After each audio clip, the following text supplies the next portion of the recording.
Assalamualaikum warahmatullahi wabarakatuh. Bismillah, alhamdulillah, wassalatu wassalamu ala rasulillah wa ala alihi wa ashabihi wa mawalah amma ba'da. Jumpa kembali dengan saya Saiful Amar dalam program Kompas TV Mutiara Iman.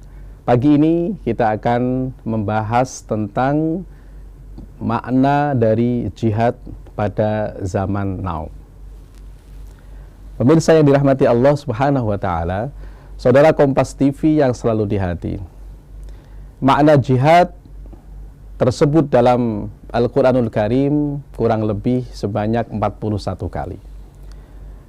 Dalam Mukhtarus Shihah karya Syekh Abu Bakar Ar-Razi dikatakan bahwa yang dinamakan jihad adalah sebuah usaha yang dibarengi dengan kesungguhan untuk mencapai sebuah tujuan. Dalam kitab Mukhtarus Shihah dikatakan ibarat seekor keledai yang ditumpangi berbagai macam beban, kemudian dia masih berusaha untuk berjalan meskipun dengan beban yang kuat.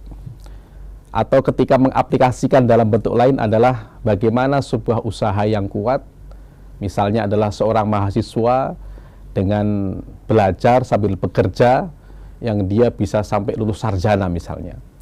Ataupun usaha yang kuat seseorang untuk menabung sebagaimana dia nanti dengan tabungan ini untuk menjadi biaya haji misalnya. Ataupun jihad dengan kekuatan kemampuan manusia untuk menghasilkan apa yang telah dicita-citakan ataupun ditujukan. Pemirsa dimanapun Anda berada, saudara Kompas TV yang selalu di hati. Dalam tafsir Al-Manar bahwa jihad itu tidak diidentikan dengan peperangan. Memang pada dasarnya jihad pada zaman Rasulullah SAW adalah identik dengan peperangan. Namun ketika kita melihat lebih holistik lagi dalam perpaduan dengan hadis, maka kita akan menemukan bahwa jihad tidak hanya memiliki makna mengangkat senjata ataupun dengan sebuah peperangan seperti itu. Ada beberapa makna jihad yang tersebutkan bahwa definisi yang pertama adalah jihad dengan kekuatan kita, jihad dengan fisik kita, yang mana yang telah dilakukan oleh Rasulullah Muhammad SAW dan juga para sahabatnya dalam menegakkan li'a'ila'i kalimatil Islam. Dan juga kita bisa melihat bagaimana para pejuang kita untuk memerdekakan negeri kita. Ini adalah sebuah bentuk jihad yang mana jihad ini diartikan dengan jihad dengan kekuatan kita. Dalam Al-Quran dijelaskan bahwa waqatilu fi sabilillahi alladzina yuqatilunakum wala ta'tadu. Bahwa jihad dalam rangka untuk memberikan counter attack, memberikan defense terhadap orang-orang yang telah mengusirmu. Akan tetapi jihad dengan fisik ini dijelaskan dalam Al-Quran wala ta'tadu. Dan janganlah kamu melampaui batas dalam jihad secara fisik ataupun dalam peperangan. Pada masa Rasulullah SAW, ketika berperang memiliki sebuah aturan, memiliki sebuah kode etik. Semisal ketika berperang maka janganlah engkau bunuh seorang anak, janganlah engkau bunuh wanita. Dalam berperang janganlah engkau merusak fasilitas umum. Ketika berperang janganlah engkau merusak sumber air di mana mereka meminumnya. Ketika berperang maka janganlah kamu merusak tempat ibadah orang yang sedang digunakan. Ada batasan-batasan di mana meskipun jihad fisabilillah itu adalah anjuran agama, tapi memiliki sebuah kode etik yang mana tidak boleh dilanggar ataupun tidak boleh semena-mena. Jihad pada zaman Rasulullah bukan berarti Rasulullah senang dengan berperang, tidak. Akan tetapi jihad pada zaman Rasulullah adalah sebuah metode jalan yang mana ketika dakwah yang pertama kemudian tidak tersampaikan, maka sebagai second choice atau pilihan kedua. Dan juga bukan berarti Rasulullah suka dengan peperangan, tidak, karena Islam adalah agama yang damai. Maka perangan pada masa Rasulullah adalah bentuk bagaimana seorang Rasul dan juga sahabatnya defense, mempertahankan diri, bukan memulai dalam peperangan. Pemirsa Kompas TV yang dirahmati Allah Subhanahu wa taala, saudara Kompas TV yang selalu di hati. Kemudian membincang makna jihad yang kedua adalah jihad dengan menuntut ilmu. Pada zaman Rasulullah banyak sekali orang-orang yang ingin berjihad. Banyak sekali orang-orang para pemuda yang ingin ikut serta kepada Rasulullah berperang. Banyak orang-orang yang ingin meninggal fi sabilillah dengan meninggal dalam kondisi yang syahid. Kemudian ditegaskan dalam Al-Quranul Karim, tidak semuanya harus pergi berperang. Falaula nafara min kulli firqatin minhum ta'ifatun liyatafaqahu fid dini waliyunziru qaumahum idza raja'u la'allahum yahdharun. Alangkah baiknya ada sekelompok orang minhum ta'ifatun liyatafaqahu fid din, untuk memperdalam agamanya daripada mengikuti Rasulullah SAW dalam berperang. Karena jihad dalam menuntut ilmu nanti efeknya adalah untuk memberikan pembelajaran, untuk memberikan pengajaran yang lebih baik lagi kepada orang lain, idza raja'u ilaihim la'allahum yahdharun, sebagai ingdzarul qaumi, dari apa yang telah dipelajari kemudian diberikan pemahaman kepada orang lain untuk menjadi pemahaman yang lebih baik lagi. Bertolabul ilmi, menambah wawasan, menambah ilmu adalah juga bagian dari jihad itu sendiri. Saudara Kompas TV yang selalu di hati, jangan kemana-mana. Kita akan lanjutkan setelah jeda berikut ini dalam program Mutiara Iman.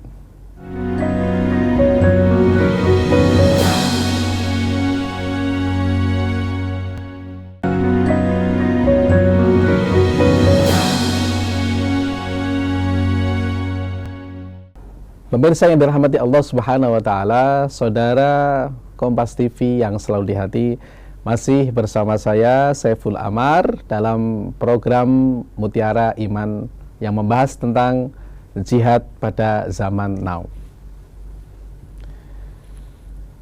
Saudara Kompas TV yang selalu di hati, selain jihad dengan menggunakan kekuatan fisik, ada juga jihad dengan kita bertolabul ilmi, yaitu dengan syarat bahwa apa yang kita usahakan itu harus benar-benar ikhlas karena Allah Subhanahu wa taala. Kemudian selain ikhlas adalah bahwa apa yang kita pelajari adalah memiliki dampak untuk menjadikan diri menjadi khosyatillah, takut kepada Allah Subhanahu wa taala. Dan juga nilai-nilai apa yang telah kita pelajari dari tafaqquh fiddin memberikan dampak untuk pemahaman agama yang lebih mendalam lagi.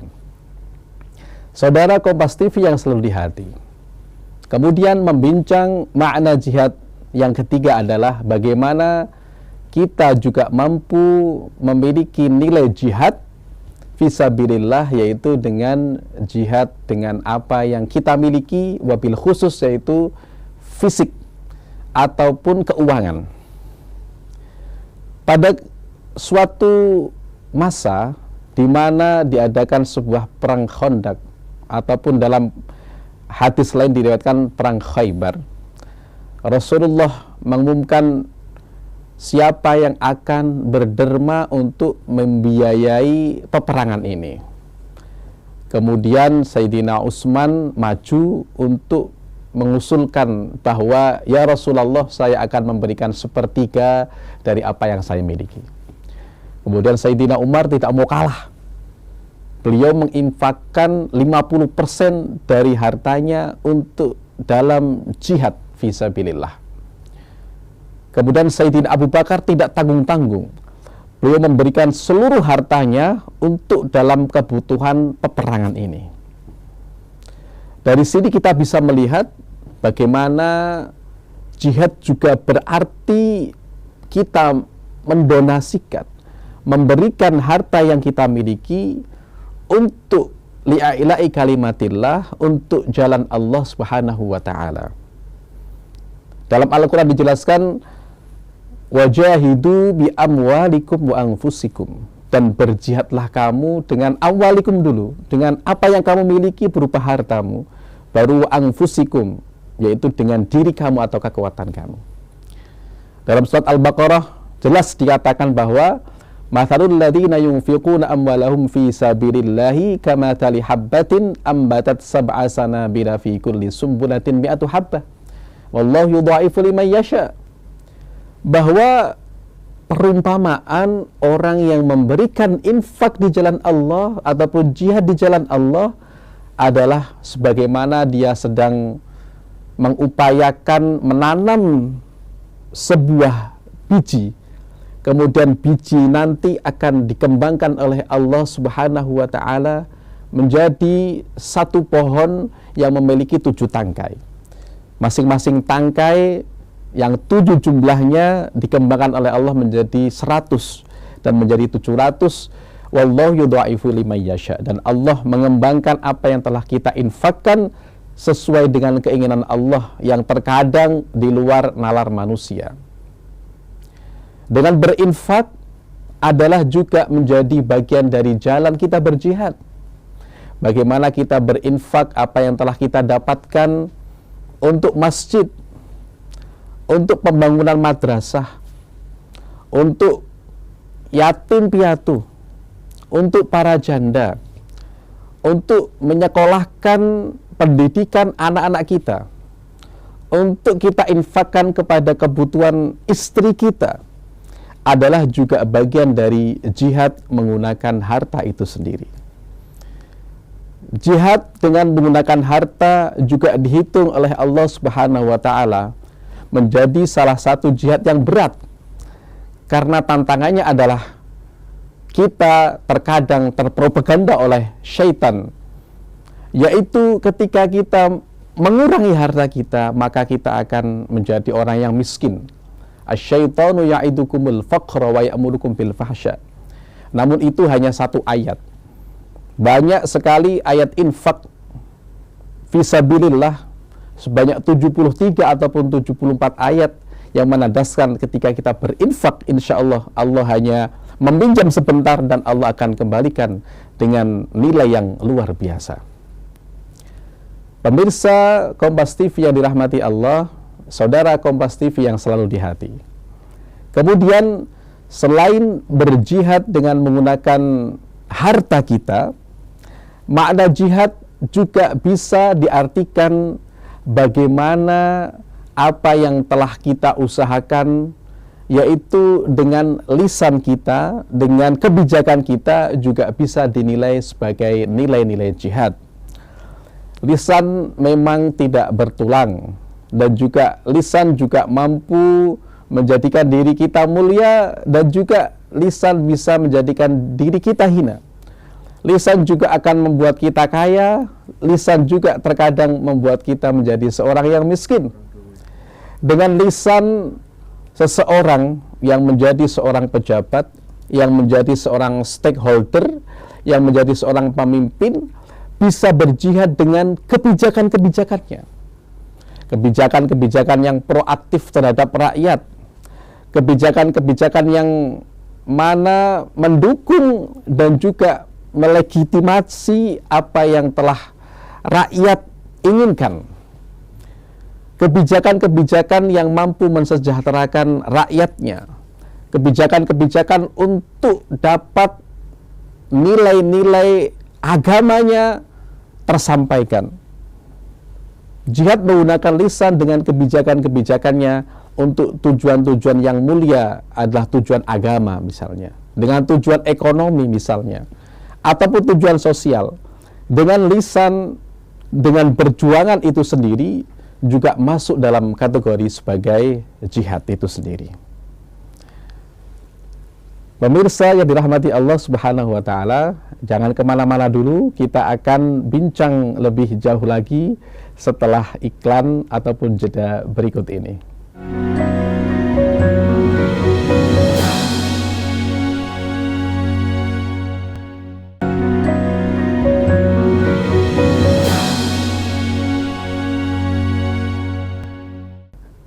Saudara Kompas TV yang selalu di hati, masih bersama saya Saiful Amar dalam program Mutiara Iman yang membahas tentang makna jihad pada zaman now. Saudara Kompas TV yang selalu di hati, melanjutkan makna jihad yang selanjutnya adalah ternyata jihad juga bisa kita menggunakan lisan kita. Dengan kebijakan-kebijakan yang baik, maka itu juga menjadi sebuah nilai perjuangan. Kata Rasulullah, afdalul jihadi kalimatu adlin ala imamin fajirin. Bahwa sebaik-baik jihad itu adalah dengan kalimat keadilan di tengah-tengah pemimpin yang tidak adil. Kita bisa melihat sebuah contoh di mana ketika saat itu presiden pertama kita, yaitu Bapak Soekarno, ingin berkunjung ke negara yang saat itu disebut sebagai negara Uni Soviet yang sekarang Rusia. Ketika ingin berkunjung, maka Presiden Soekarno memberikan sebuah syarat kepada presiden saat itu untuk menemukan salah satu dari makam ulama terkenal, yaitu Imam Bukhari. Yang mana Imam Bukhari ini makamnya belum diketahui.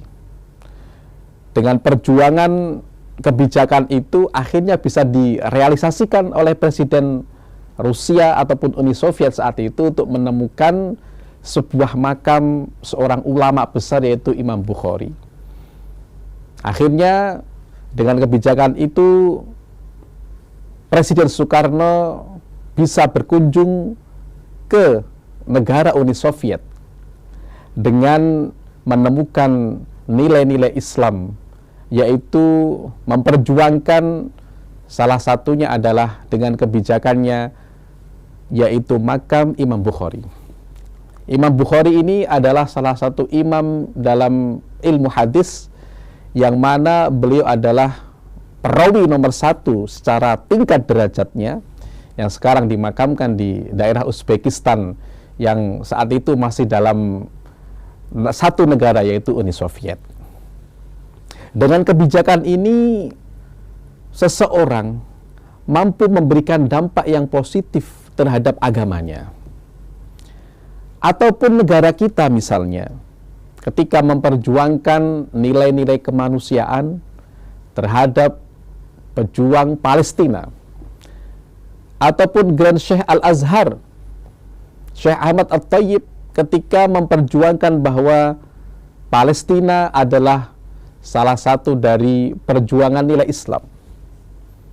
Dengan kebijakan-kebijakan yang disuarakan lewat lisan oleh para pemimpin kita, kita bisa melihat bahwa itu adalah sebuah pengorbanan, sebuah nilai jihad yang memiliki dampak yang luar biasa terhadap aktivitas-aktivitas perdamaian, terhadap aktivitas-aktivitas yang memiliki nilai maslahat bagi kelangsungan maslahat, entah itu manusia ataupun masyarakat itu sendiri. Pemirsa, saudara Kompas TV yang selalu di hati, makna yang terakhir ketika kita memanai jihad adalah bisa juga kita berjihad dengan kepatuhan kita terhadap orang tua kita. Orang tua adalah orang yang melahirkan kita, yang mana dengan penuh perjuangan, dengan penuh berdarah-darah, melahirkan kita semuanya dan juga mendidik kita semuanya. Maka dalam surat Luqman dikatakan bahwa pentingnya berbakti kedua orang tua, bahkan mengatakan kata wala taqul lahuma uffin wala tanharhuma wa qul lahuma qawlan ma'rufa wa sahibhuma fid dunya ma'rufa.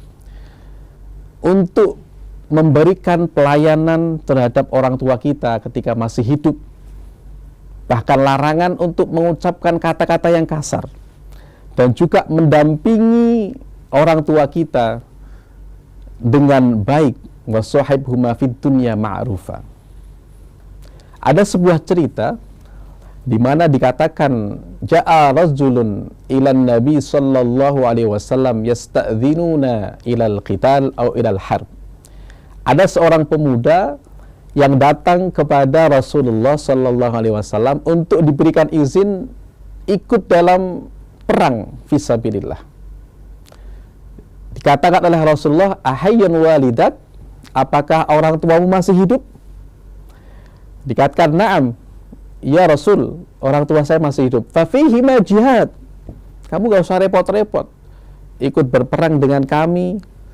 Kalau orang tuamu masih hidup, maka itulah bagian jihad kamu untuk berbakti kepada orang tua, untuk mengurus orang tua, untuk memberikan pelayanan terbaik kepada orang tua kita.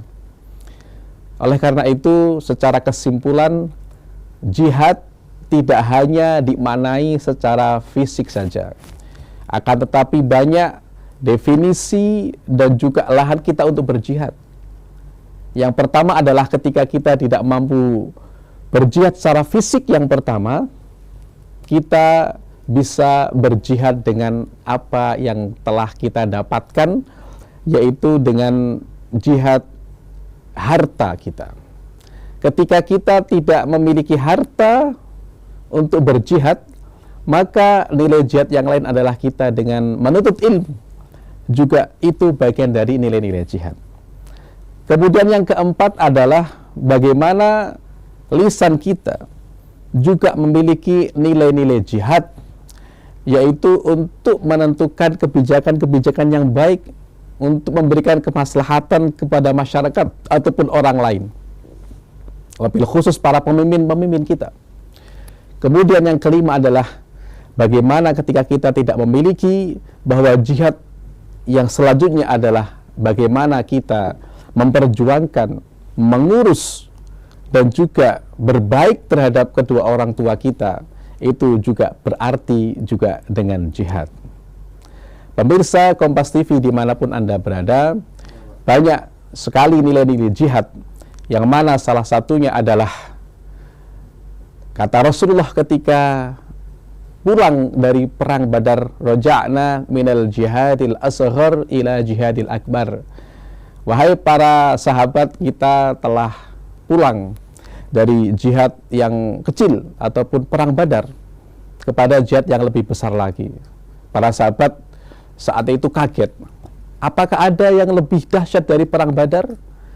Kata Rasulullah, ayyu jahida an-nafsu, atau ayyu jahida hawaha.